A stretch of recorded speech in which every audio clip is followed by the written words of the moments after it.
അങ്ങനെ മനുഷ്യ മനസ്സുകളെ കൂട്ടിയിണക്കുന്ന വിധത്തിലുള്ള സമൂഹമുണ്ടാവണമെന്നുമുള്ള ഒരാഗ്രഹത്തിൻ്റെ പുറത്താണ് സുരലയ രൂപം കൊണ്ടത് തന്നെ.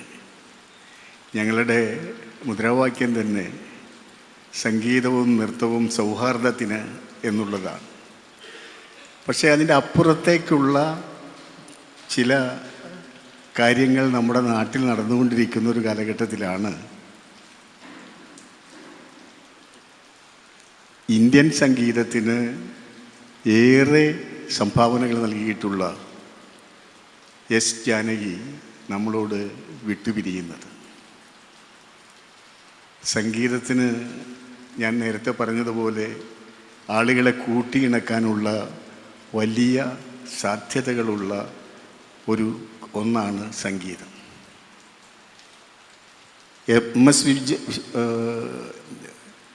എം എസ് സുബ്ബലക്ഷ്മി വൈഷ്ണവ ജനതോ എന്ന് പാടുമ്പോഴും ബാലമുരളി കൃഷ്ണ നീ ബേഗനെ ബാരോ എന്ന് പാടുമ്പോഴും Leslie Fernandez oh Jesus come again you are the one to save this world എന്ന് പാടുമ്പോഴും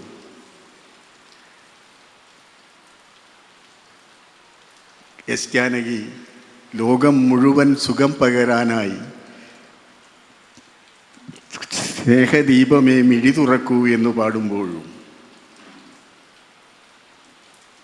യേശുദാസ് 1000 കാതമകലെ മായാതെ മെക്ക നിലനിൽക്കുന്നു എന്ന് പാടുമ്പോഴും നമ്മുടെയൊക്കെ മനസ്സിലേക്ക് ശാന്തിയുടെ, സമാധാനത്തിൻ്റെ, സ്നേഹത്തിൻ്റെ, സൗഹാർദ്ദത്തിൻ്റെ വാക്കുകളാണ്, സന്ദേശമാണ് എത്തുന്നത്.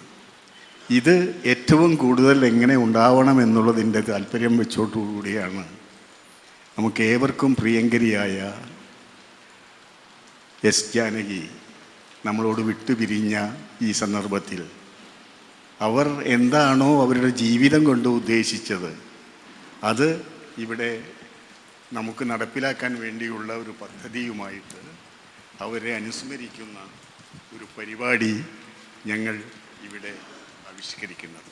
പിടിച്ചൊരു ഗായികയായിട്ട് അവർ വന്നത് ഞങ്ങൾ ഓർക്കുന്നുണ്ട്. അന്ന് രാപ്പാടിയിൽ നമ്മൾ ഈ പരിപാടി ആവിഷ്കരിച്ചപ്പോൾ കമ്മ്യൂണിസ്റ്റ് പാർട്ടി ഓഫ് ഇന്ത്യ മാർക്സിൻ്റെ അഖിലേന്ത്യാ സെക്രട്ടറി ആയിരുന്ന പ്രകാശ് കാരട്ടായിരുന്നു ആ പരിപാടി ഉദ്ഘാടനം ചെയ്യുന്നത്. പക്ഷേ നിർഭാഗ്യവശാൽ പരിപാടി തുടങ്ങുന്നതിന് മുമ്പ് ഇതേപോലെ ഇപ്പോൾ പെയ്തതുപോലെ തുടർച്ചയായ മഴയായിരുന്നു ഉണ്ടായിരുന്നത്. പക്ഷേ സുരലയുടെ സംഘടനാ പാടവം എത്രയുണ്ട് എന്ന് തെളിയിച്ചുകൊണ്ട് 1 മണിക്കൂറിനകം തന്നെ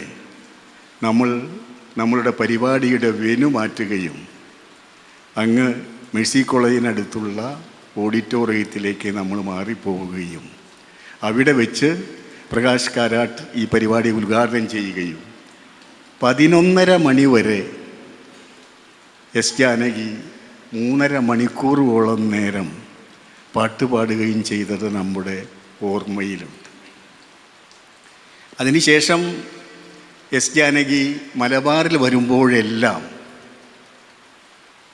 ഉപയോഗിച്ചിരുന്നത് നമ്മുടെ സുരലയുടെ ഓർക്കസ്ട്രയായിരുന്നു എന്നുള്ള കാര്യം നമ്മളിപ്പോൾ ഓർക്കുന്നു.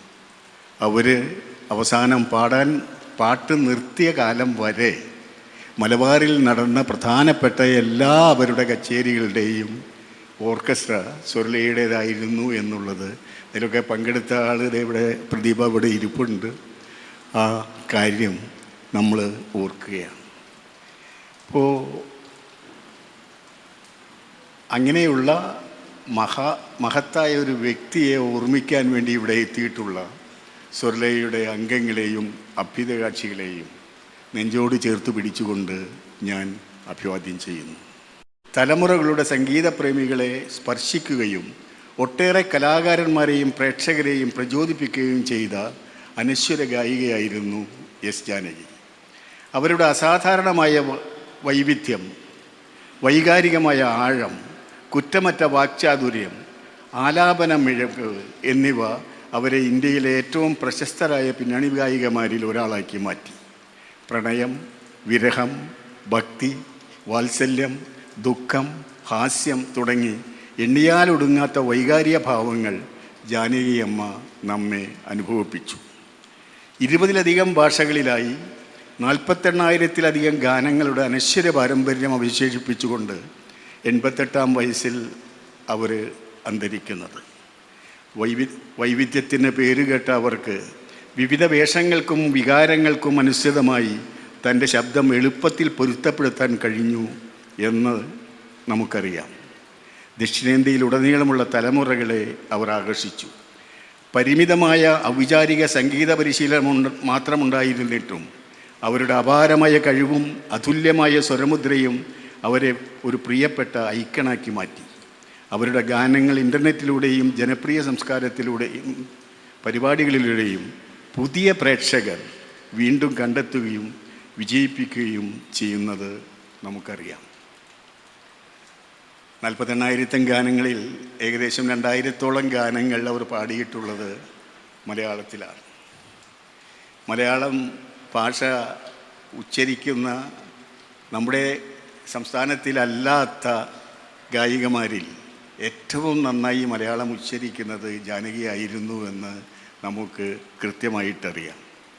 മലയാളത്തിലെ അവർ സൃഷ്ടിച്ച ഗാനപ്രപഞ്ചം വിവരിക്കാൻ ഈ സമയമൊന്നും പോരാ. പക്ഷേ നമ്മുടെ എല്ലാം നെഞ്ചിലേറ്റിയിട്ടുള്ള തളിരിട്ട കിനാക്കൾ തൻ, മഞ്ഞണി പൂനിലാവ്, വാസന്ത പഞ്ചമി നാളിൽ, താമര കുമ്പിളല്ലോ മമഹൃദയം, ഇന്നലെ നീയൊരു അഞ്ജന കണ്ണെഴുതി, അവിടുന്നൻ ഗാനം കേൾക്കാൻ, ആ നിമിഷത്തിൻ്റെ നിർവൃതിയിൽ, ശാരികേ എൻ ശാരികേ, തുഷാര ബിന്ദുക്കളെ താനെ തിരിഞ്ഞുമറിഞ്ഞും, സൂര്യകാന്തി, സന്ധ്യേ കണ്ണീരിതന്തേ സന്ധ്യേ, ഉണരുണരു ഉണ്ണിപ്പൂവേ, ഒരു വട്ടം കൂടിയൻ, മൗനമേ നിറയും മൗനമേ, നാഥ നീ വരും കാലൊച്ച കേൾക്കുവാൻ, മഞ്ഞണിക്കൊമ്പിൽ ഗോപുരമുകളിൽ ഒരു മയിൽപ്പീലിയായി, നാഥ ലോകം മുഴുവൻ സുഖം പകരാനായി, പൊന്നുരുകും പൂക്കാലം നിറങ്ങൾ തൻ നൃത്തം, ഏറ്റുമാനൂർ അമ്പലത്തിൽ തുമ്പീവ സ്വർണമുകിലെ, ഗോപികെ നിൻവിരൽ തുമ്പിൽ, കസ്തൂരി മാൻകുരുന്നേ തുടങ്ങിയ സോളോ ഗാനങ്ങൾ. അകലെയകലെ നീലാകാശം കൈക്കുടന്ന നിറയെ, കടവത്ത് തോണിയടുത്തപ്പോൾ, കൊഞ്ചിക്കരയല്ലേ മിഴികൾ നനയല്ലേ, ഇളം മഞ്ഞിൻ കുളിരുമായൊരു കുയിൽ, ഇവിടെ കാറ്റിന് സുഗന്ധം, കണ്ണും കണ്ണും ഈ നീലിമതൻ, ആരാരോ ആരിരാരോ, വേഴാമ്പൽ കേഴും, എല്ലാം ഓർമ്മകൾ എല്ലാം ഓർമ്മകൾ, വാലിട്ടെഴുതിയ കാറ്റു താരാട്ടും, യദുകുല രതിദേവനെവിടെ, പിന്നെയും ഇണക്കുയിൽ പിണങ്ങിയല്ലോ, മൗനം പോലും മധുരം, ഓരോ നിമിഷവും ഏലം പൂക്കും കാലം വന്നു, ചിന്നും വെൺതാരത്തിന് ആനന്ദലീല തുടങ്ങിയ യുഗ്മഗാനങ്ങൾ, ഇവയെല്ലാം നമ്മുടെ മനസ്സിൽ പിടിച്ച് കിടക്കുന്ന ഗാനങ്ങളാണ്. തമിഴിലാവട്ടെ ശൃംഗാരവേലനെ ദേവ, സിന്ദൂരപ്പൂവേ, രാസവേ ഉന്നനമ്പി, മാർഗഴി തിങ്കളല്ലവ, ഊരുസനം തൂങ്കിടിച്ച്, പൊൻവാനം പനിനീർ തൂവും, കാറ്റിൽ എന്തൻ ഗീതം, അഴകുമലരാട, ചിന്ന ചിന്ന വണ്ണക്കുയിൽ, ചിന്നത്തായവൾ, ആശയധികം തുടങ്ങിയ സോളോകൾ. മലരെ മൗനമ, കൊടിയിലെ മല്ലികപ്പൂ, പൂവേ എടുത്ത് ഒരു മാലൈ, ഇഞ്ചി ഇടുപ്പഴക, വെള്ളപ്പുറയിൻ ഒന്ന്, തെன்றൽ വന്ന് എന്നെ തൊടും, നെഞ്ചിനിലെ ശാലയോരം ചോലൈ ഒன்று വാടും, സുന്ദരി നീയും സുന്ദരൻ ഞാനും, സുന്ദരി കണ്ണാലൊരു ശേതി, കൺമണി അൻപോട് കാതലൻ, തെன்றൽ വന്ന് തീണ്ടും പോത്, നെഞ്ചുക്കുള്ളേ ഇന്നൊരു ചൊന്നാൽ പുരിയുമോ, ഒട്ടകത്തെ കെട്ടിക്കൂ മുതലായ ഡിവറ്റുകൾ. ഇത് എല്ലാം നമ്മൾ നെഞ്ചേറ്റിൽ അളിച്ച പാട്ടുകളാണെന്ന് നമുക്കൊക്കെ അറിയാം.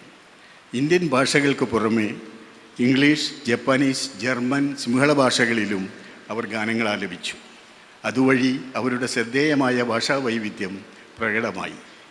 സംഗീതത്തിന് നൽകിയ സംഭാവനകൾക്കുള്ള അംഗീകാരമായി കേന്ദ്ര സർക്കാർ 2013 പ്രഖ്യാപിച്ച പത്മഭൂഷൺ ബഹുമതി, വളരെ വൈകിയാണ് ഈ ബഹുമതി ലഭിച്ചതെന്ന് പറഞ്ഞുകൊണ്ട് സ്വീകരിക്കാൻ ജാനകി വിസമ്മതിച്ചു. ഇത് പത്മഭൂഷൺ പോലെയുള്ള ഒരു ബഹുമതി എത്തുമ്പോൾ എന്തിനും കൊണ്ട് തലകുനിച്ച് കൈനീട്ടി വാങ്ങാൻ നിൽക്കുന്ന ആളുകളുടെ കാലഘട്ടത്തിൽ ജാനകി ഒരു വലിയ കാര്യമാണ് സർക്കാരിനോട് പറഞ്ഞത്. അംഗീകാരം നൽകുന്നത് നൽകേണ്ട സന്ദർഭത്തിൽ തന്നെ വേണം എന്നതാണ്. 4 ദേശീയ ചലച്ചിത്ര അവാർഡുകളും 33 വ്യത്യസ്ത സംസ്ഥാന ചലച്ചിത്ര അവാർഡുകളും ജാനകിയമ്മയ്ക്ക് ലഭിച്ചു. മൈസൂർ സർവകലാശാലയിൽ നിന്ന് ഓണററി ഡോക്ടറേറ്റ്, തമിഴ്നാട് സംസ്ഥാന സർക്കാരിൻ്റെ കലായിമാമണി അവാർഡ്, കർണാടക സർക്കാരിൻ്റെ രാജ്യോത്സവ പ്രശസ്തി അവാർഡ് എന്നിവയും അവർ കരസ്ഥമാക്കി. ജാനകിയമ്മ അസാധാരണമായ ഒരു വിശുദ്ധിയുടെ പര്യായമായിരുന്നു. പ്രശസ്തി ഒരിക്കലും അവരുടെ ഹൃദയത്തെ സ്പർശിച്ചതേയില്ല. വിനയവും സ്നേഹവും സമർപ്പണവുമായിരുന്നു അവരുടെ സ്വഭാവത്തിൻ്റെ മുഖമുദ്ര.